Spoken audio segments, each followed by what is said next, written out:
In our previous video, we talked about graphs and charts for displaying qualitative or categorical data. And in this video, we're going to talk about graphs for quantitative or numerical data.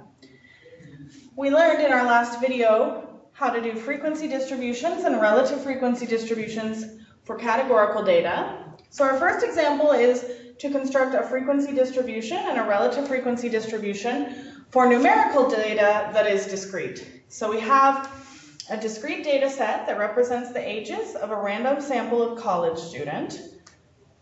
And we will use the data to construct frequency and relative frequency. So we know that we're going to want our first column to be ages of college students. And then we'll do the frequency for each age. And we'll do relative frequency. I'm going to put it all in one chart so that I don't have to write the ages column twice, although you could do two separate charts. Then I need to see what are my different possible ages. I see 18, 19, 20, 21, 22. I don't see anything else, so let's make those my categories. 18, 19, 20, 21, 22. So I need 5 rows plus a row for my total. And the ages are 18, 19, 20, 21, 22. Then for frequency, I'm just going to count them. So for 18, I have 2 students who are 18. Then for 19, I have 4 students who are 19. And 20, 2, 3, 4, 5, 6 students are 20.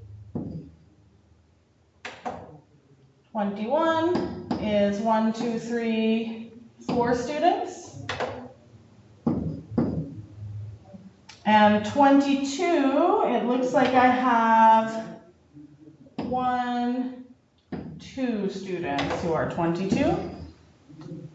So I can add those up. 2 plus 4 is 6, plus 6 is 12, plus 4 is 16, total is 18. And then if I'm not sure, I can go back this way and count.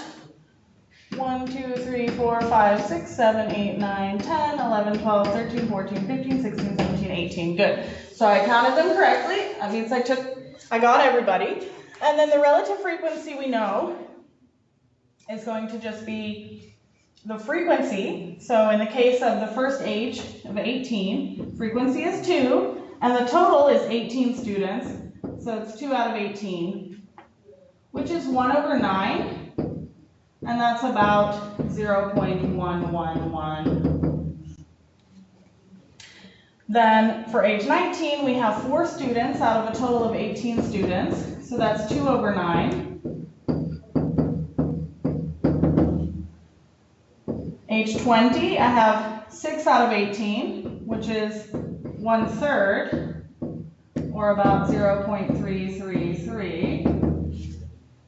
4 out of 18 for age 21, which I already know is about 0.222. And for age 22, it's 2 out of 18, which I already know is about 0.111.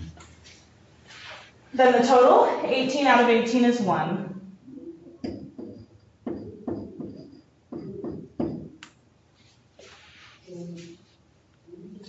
So this next paragraph is going to be about creating frequency histograms for data like this.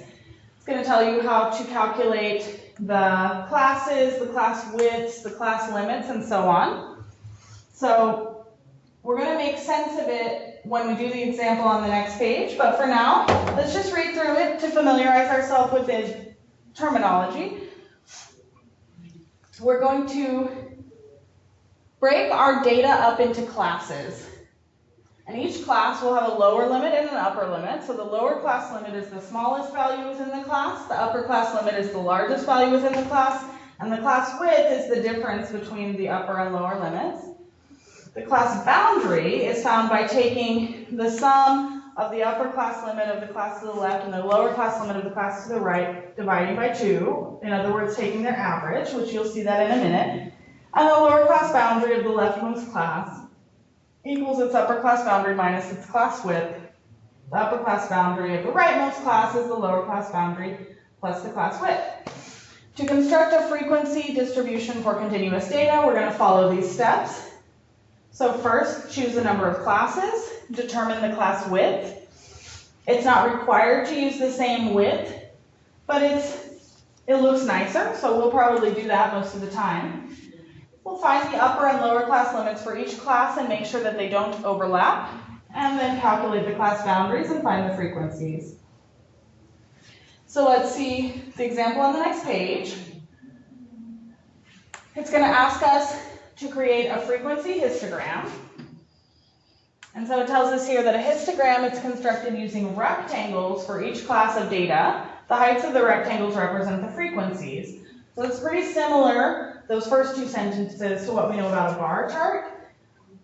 But in this case, the widths of the rectangles represent the class widths, which we know don't have to be the same, whereas in a bar chart, you have to have the same width, because the width doesn't represent anything in a bar chart. In a histogram, it does represent something. It represents the class widths. And then the class boundaries are placed on the horizontal axis in such a way that the rectangles are touching each other. So we'll do this example, and then you'll see what we mean. So again, we have a data set. This data set represents the pulse rates of a random sample of women. And we're going to use it to create a frequency distribution, a relative frequency distribution, and a frequency histogram. So first of all, we want to do a little bit of analysis about the data, the range of the data. So I want to see what is the minimum pulse rate of this sample of 20 women. So I'm looking through it, and the smallest number I see, it looks like, is 61. And the largest number I see is 87. So I'm going to say minimum is 61. The maximum is 87. That means that in total, the range of my data is 26 units, which I get by finding 87 minus 61. So I need to make sure that I break my classes up in such a way that I contain all of this data. Rather than using 61 and 87, which are not very even, I'm going to use 60 and 90. So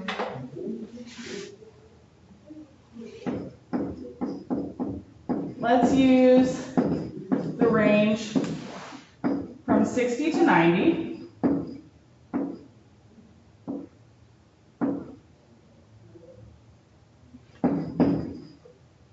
Uh-oh. Doesn't like when I write on the edge of the board. So from 60 to 90.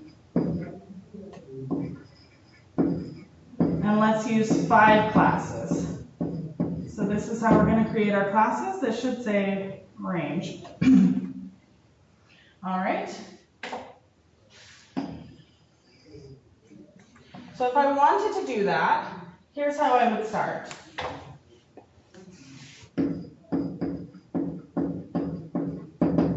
I know that my smallest value is 61, but I'm going to start at 60, and I'm going to say from 60, I wanted 5 classes,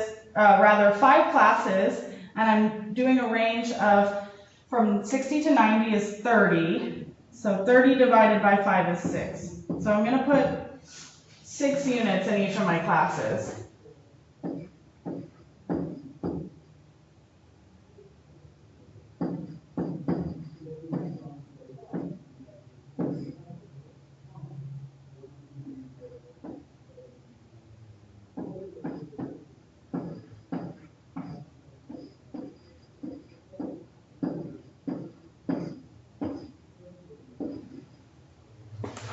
rather that should be 81 to 87 because I want them to be disjoint, or meaning that they don't contain any of the same numbers.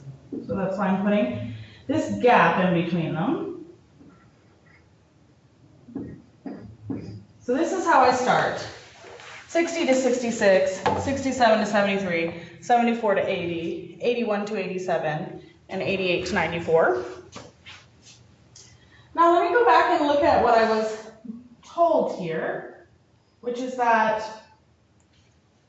the class boundary of two successive classes is found by taking the sum of the upper class limit of the class to the left and the lower class limit of the class to its right, and dividing the sum by 2. So let's see what that means. We know that the lower class limit is the smallest value in a class, and the upper class limit is the largest value in a class. So if these are my classes, then I'm going to say the class boundary between the first class and the second class should be to take 66 plus 67 and divide it by 2. And in doing that, I'm going to get 66.5. So really I'm going to say my first class is from 60 to 66.5. Then I'm going to start this one at 66.5. And similarly, if I take 73 plus 74, I add them and divide them by 2, then I'm going to get 73.5. Do the same thing here. If I do 80 and 81 and divide them by 2, I get 80.5.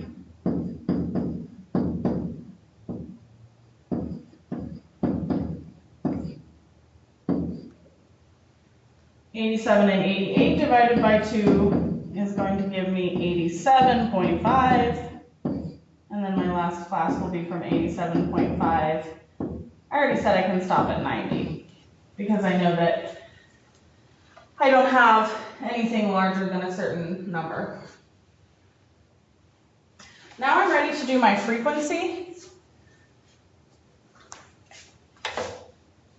So I'm going to say classes, frequency and relative frequency.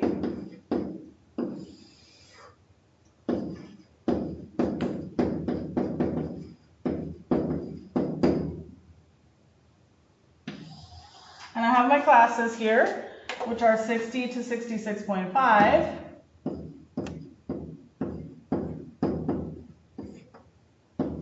66.5 to 73.5,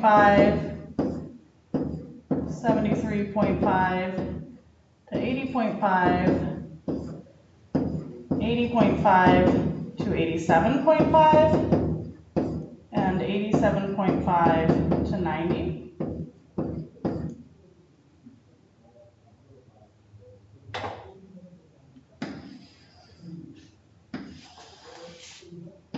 And then I'm just going to count.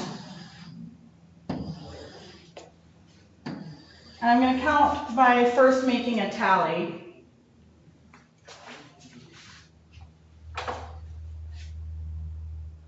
So looking at my data here, my first data value is 75. That goes in the class from 73.5 to 80.5. So I'm putting a tally mark there. Then I have 69, 73, 84, 82, 80, 74, 83, 77, 78, 61, 78, 87, 79, 65, 72, 69, 81, 62, and 69. So it looks like I had 3 in the first class, 5 in the next class, 7 in the next class, 5 in the next class, and 0 in my last class, which gives me a total of 20 data points. And again, if I'm not sure, if I missed one, I can go back and count.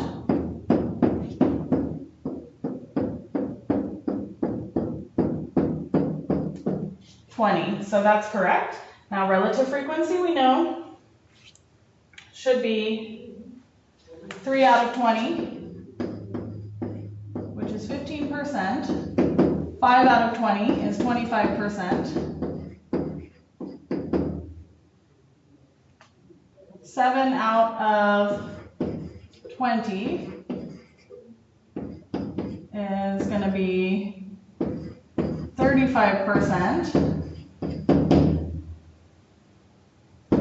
5 out of 20, again, 25%. 0.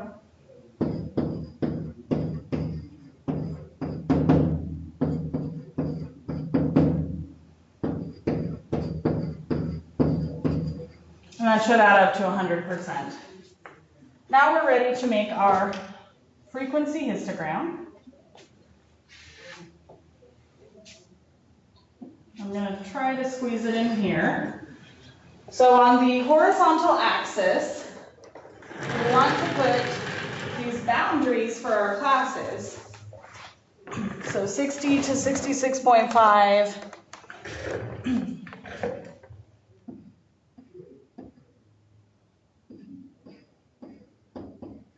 And 66.5 to 73.5. And remember, we made our classes the same width, except for maybe the last one. So they should look approximately the same width. 73.5 to 80.5, 80.5 to 87.5. And then the last one is maybe a little bit smaller because it just goes to 90. And my vertical axis is going to be frequency.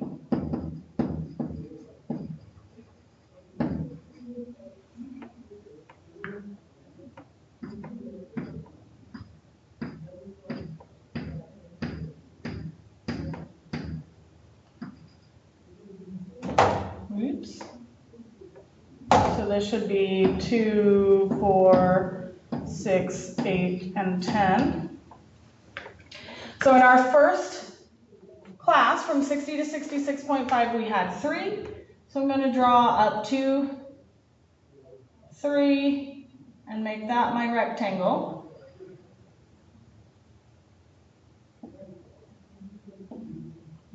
Then my next class, from 66.5 to 73.5, I had 5. So the rectangles are going to touch here, and I'm going to go up to 5. These rectangles are touching. Then 73.5 to 80.5, I had 7. So I'm going to draw this rectangle, touching this one, and go up to 7.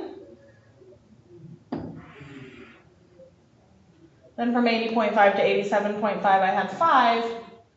So it should be the same height as this other class, and I had 0 from 87.5 to 90. So these are pulse rates. And this is the frequency histogram.